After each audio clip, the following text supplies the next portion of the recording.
and welcome to the show. We're so glad to be back, and we've got a jam-packed 15 minutes for you, including Clifton versus Guernsey and Cinderford against Bishop Stourtford. But we start with a tabletop clash in National 2 North. The winds are blowing favourably for Stourbridge right now, who have gone 8 games unbeaten to start their campaign.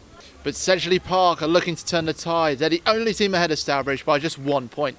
And before kick-off in all National League rugby games, a minute's silence was held to honour those who have served in war for their country.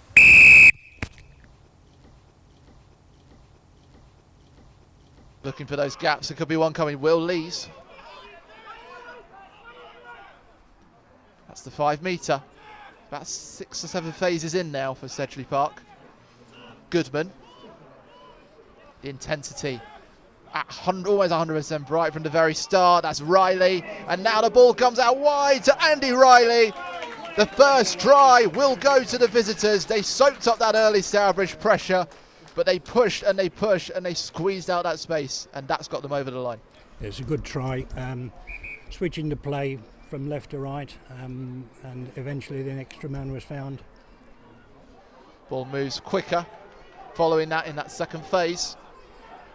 There's about 5 options on this right wing for Stourbridge. One of them was Mukarati head first, and he looks like he'll get the line, which he does.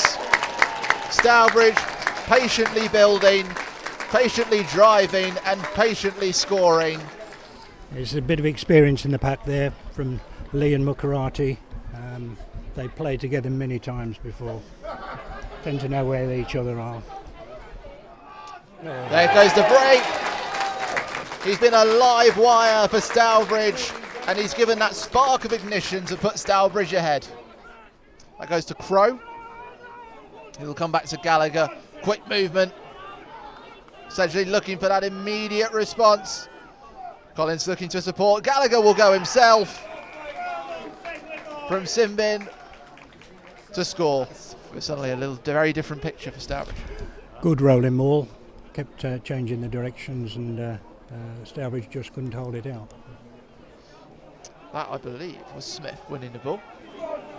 Lee, once again, just hanging off the back of the maul as it splits, using his presence to get towards the 5. Heaney finding Atkinson, long pass looking for Harrison. He'll find Dan Rundle. Has he got the legs this time? Yes, he does.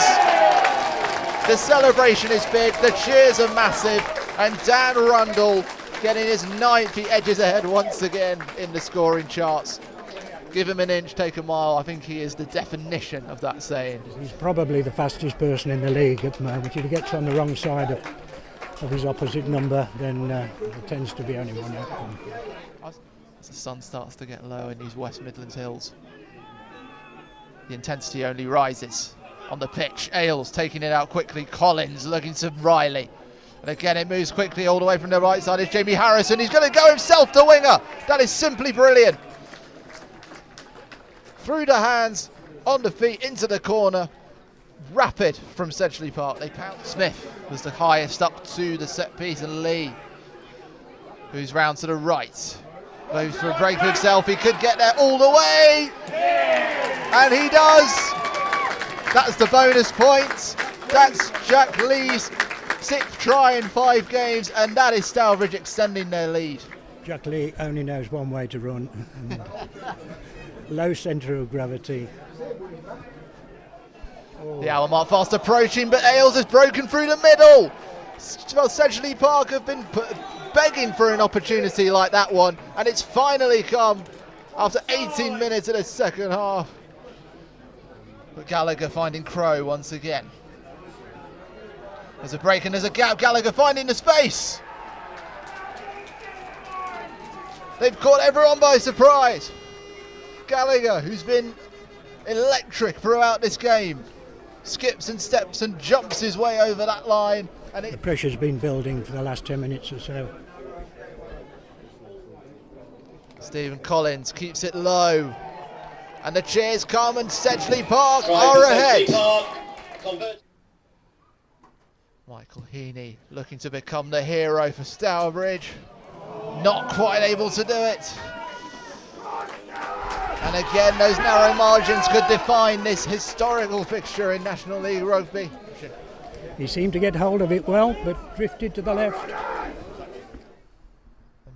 the Stourbridge boot, looking to become the hero. The cheers come on! And he's only gone and done it! The last kick of the game, and Michael Heaney, who has been on point throughout this game, sinks Sedgley Park for a 1-point win. A 1-point win.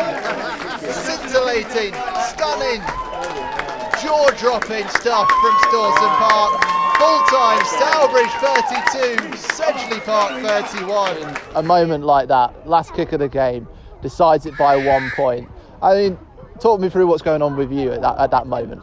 Yeah, we had a decent break in play, so we got given the penalty and one of our players went down injured, so I had plenty of time to think about it, and having missed the one before that as well, which is arguably an easier kick. Obviously I'd be lying if I said I didn't think about missing it, but like I said, you try and stick to the way that you practice, and you put your head down and you put your foot through it, and some go over and some don't, but this one did. We're a team who like to play rugby when the conditions allow, and that all adds to ultimately what we see as a good day. Sedgley Park will probably be happy with 2 points, but will have thought that they could have come out on top in that, but these 50-50s are the ones that keep everybody interested. Over in National 1, Cinderford were looking to bounce back against Bishop Stortford, who are without a win in 3. The ultimate tug of war took place at Dockham Road. 13 tries, no time to lose. After Jamie Forrester opened the scoring, Seb Brownhill and Rory Banks drove Stortford over for the lead. And Cinderford, who lost their unbeaten start in round 9, were looking down the barrel when Sam Bryan broke through to feed Cole Swanwick. But Paul Morris's side tugged the knot towards them before half-time through Will Baldwin's speed and Joe Dancer's power. Striking immediately after the restart for the lead through Matt Lane. Following another try exchange, James Appley's stamp on the game with 10 minutes to go looked to be a winner for Stortford. Cinderford had their own star and dancer, scoring 2 in the last 10 for a hat-trick and all 5 points. Quite the way to bounce back. Here's the rest of the action from National 1, starting 15 miles over those hills at Billersley Common. An edgy first 30 saw Birmingham Moseley ahead by 1 point when Sam McNulty finished a driving maul. The second half belonged to the visitors, with Austin Hay grabbing 2 tries in 3 minutes from the well-oiled machine. Another top 4 side tasted victory in Sale, who had 3 tries in the first 15 minutes as James Robbins took this gift gladly. This was a first loss for Darlington Moden Park in 4 games, but Liam Checksfield made sure they stayed competitive. Cambridge have found the winning formula, making it 6 on the bounce, and Ben Brownlee added 4 to his 16 tries this season. It's a very different story for Tunbridge Judians, who tasted a 7th defeat as Duncan Tout grabbed a late consolation. In the capital, Taunton Titans were hoping a first away win since September would come when Shea Bonnick scored after 8 minutes. But Blackheath enjoyed a mini revival to hit the visitors for 6, Jake Lloyd getting them started in stunning style. And a corker at Coldie. Leeds Tykes were looking for back-to-back wins and looked on course through Andrew Lawson's hat-trick. But the day would belong to the hosts, Nick Royal in particular, grabbing a brace from the bench for victory. Lastly, at Kingsey Road, Chinner looked on course for victory after Kieran Goss finished an amazing solo effort for their 4th of 5 tries. But the comeback kings were Plymouth Albion, scoring 3 tries in the last 10 minutes as hat-trick hero Alex Ducker won the day. Albion were only one of 2 teams to overturn their half-time deficits. Rams had a rest week. A good day for teams with C in their name. Sale FC, Coldie and Cambridge all climb. Blackheath's win sends them up 2 places, while Plymouth Albion leapfrog Bishop Stortford and Leeds Tykes. In National 2 South, Guernsey were looking to get back to their high-flying ways against Clifton. Good evening and welcome to you from Clifton this evening, where we've just seen the completion of the Clifton versus the Guernsey Raiders match, with Clifton running out winners 40 points to 17. It was a very close encounter at the first half, where we saw Clifton score from a line-out and a driving maul, only to be turned over for Guernsey to win a penalty and then a try, and Guernsey were in the lead 10 points to 7. But from that point on, it was all Clifton. Clifton were on top of the ball, they were very physical in their rucking and their counter-rucking, and their defensive line was impeccable. After a 17-19 half-time score, Clifton came out looking like they were never going to go backwards and didn't let us score again for the rest of the game. So congratulations to Clifton and all the best for next week. Let's start our National 2 South roundup on the other side of the country as Esher put on an exhibition in Essex. Quite simply, 12 tries crossed the whitewash for the visitors. Tom James grabbed 3 of them in a simply ruthless display. There was one moment for Westcliff to cheer just after the restart as Callum Lynch pushed his way over the line. The result makes Peter Winterbottom's side the highest scorers in the league, Harvey Scott's 8th try of the season the cherry on top. But it was less straightforward in Cornwall as Redruth went behind to Bury St Edmunds on 53 minutes, Kieran Leeson scoring in consecutive games. While Leeson did put Redruth under pressure again, Sam Stevens made sure maximum points were taken in back-to-back wins. Round 10 also marked success for Old Albanian, who only allowed Barnstaple 3 scoring moments at the Woolhams. The hosts already had 4 of their own, but added 3 more in the last 10 minutes, including a lightning break by Ben Sharnock. In the Midlands, Leicester Lions had a rampant first half as this slick move, finished by Alex Wilcoxon, gave them 3 tries before half-time. Ding's Crusaders had a fire lit under them during the half-time break as Oliver Bilton was driven over after just 6 minutes.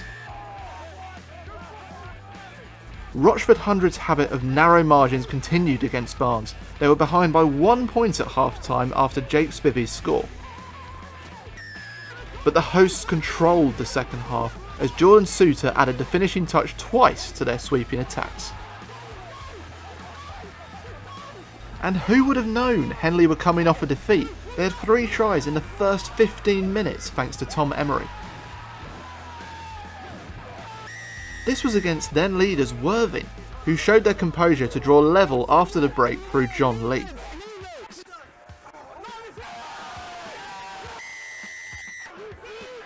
But the last say in this breathless encounter would go to the Hawks as Ruben Norville flew through a gap in the defence for victory. Hinckley's clash with Canterbury was postponed due to COVID concerns. Read about all the action and get the full tables in the rugby paper. This all means more change at the top, with Redruth and Esher now leading the pack, while Henley's latest win puts them in the top half. Barnes were the only team in the bottom to take points, moving up a place as the only other change sees Bury St Edmunds arrive. And let's finish with the rest of the action from National 2 North, as Hull look to keep up the pace with the league leaders. It looks set to be a tough day for Gary Pearce's side when Rhian Hamilton put Wharfdale level on half an hour. But Hull were not in a sympathetic mood, putting 5 more tries over the whitewash, including Keane Naylor finishing this move. It was the Tom Carlton show at Dormoor as the Fylde winger scored 4 tries in the second half to top the scoring charts. While Sheffield Tigers did sneak through with Connor Scott, they could not stop the visitors hitting over 400 points in 10 games. Back in Hull, Blaydon were hanging on to Ionian's coattails at the break through Nathan Bailey's lunge. But a superb individual performance by Jack Townend ensured the hosts saw off the spirited side to score 9 tries. Cheers of victory were heard at Mortimer Park for the first time this season as Luctonian's pack dominated for 3 tries. Bourneville had stayed in the game through Owen Williams, but a last gasp move finished by Ethan Walker's speed grabbed a losing bonus. It seems the rest week did Harrogate good. They only needed 1 minute for Will Yates to sail through. 3 more tries followed for the visitors in the next 29 minutes, the last being a catch and drive for Fraser Kitching. The hosts did rally at the restart, finishing the game with 5 tries of their own. Seamus Hutton's score the pick of the bunch. And another cracker at the crumb! Loughborough students looked comfortable when Carl Warner collected Alex Wainwright's chip on 50 minutes. But Huddersfield rallied with 2 tries before Will Milner kicked a penalty with 10 minutes to go for the lead. Last minute drama would follow though, when Nick Jakobsen crashed over the line. Cue the celebrations. 241 points were scored in the second halves of these games. Chester's clash with Rotherham Titans was postponed due to COVID concerns.